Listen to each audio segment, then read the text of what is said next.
দূরবর্তী শিক্ষাগত দূরবর্তী শিক্ষার তৃতীয় অধিবেশনে স্বাগতম।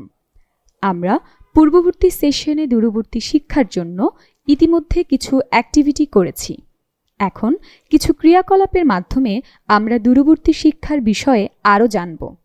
প্রিয় অংশগ্রহণকারীরা, সর্বশেষ অধিবেশন দূরবর্তী শিখন থেকে কি শিখলেন? আপনার মতামতগুলি চ্যাট বক্সে বা কমেন্ট বক্সে শেয়ার করুন। প্রয়োজনে আপনার পিয়ারের সাথে আলোচনা করুন। অংশগ্রহণকারীরা দূরবর্তী শিক্ষার একটি পরিষ্কার সংক্ষিপ্ত ধারণা অর্জন করবে। দূরবর্তী শিখন এমন একটি পদ্ধতি যখন কোনো শিক্ষার্থী ট্রেডিশনাল পরিবেশ ছাড়াই দূর থেকে শিখতে পারে।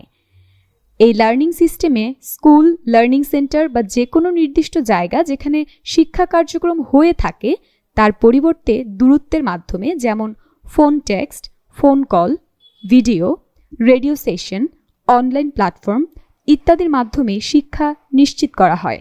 অন্য দৃষ্টিকোণে দূরবর্তী শিক্ষা শিক্ষার্থীদের দূর থেকে শিক্ষা নিশ্চিত করার একটি উপায়। আপনি কি দূরবর্তী শিক্ষার কিছু উপায় শেয়ার করতে পারেন? চ্যাট বক্সে আপনার চিন্তাভাবনাগুলি শেয়ার করার জন্য কিছুটা সময় নিন। এখন দয়া করে এই উপায়গুলি দেখুন যার মাধ্যমে আমরা দূরত্ব শিক্ষার বিষয়টি নিশ্চিত করতে পারি। 1. Phone call. 2. SMS। 3. বিভিন্ন মেসেঞ্জার গ্রুপ ইন্টারনেট ভিত্তিক। 4. ইন্টারেক্টিভ রেডিও নির্দেশনা। 5. ভিডিও। 6. লার্নিং ম্যানেজমেন্ট সিস্টেম বা LMS। 7. IVR interactive voice response. 8. Quiz. এখানে আমি কার্যকর দূরবর্তী শিক্ষার কয়েকটি টিপস নিয়ে আলোচনা করব যা যা আমাদের কার্যকরী দূরবর্তী শেখার বিষয়টি নিশ্চিত করতে পারে। 1. আপনার যোগাযোগ দক্ষতা মানিয়ে নিন।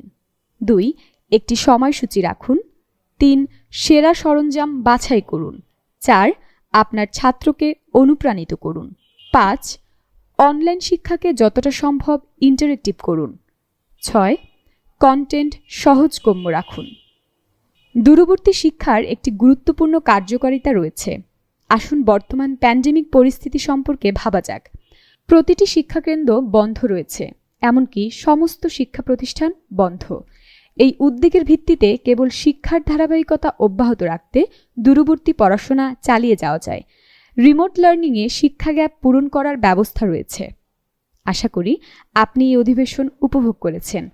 এই অধিবেশনটি সম্পর্কে আপনার যদি কোনো প্রশ্ন বা সমস্যা থাকে তবে আপনি LMS মন্তব্য বক্সের মাধ্যমে আপনার মতামতগুলি শেয়ার করতে পারেন। এই অধিবেশন দেখার জন্য ধন্যবাদ।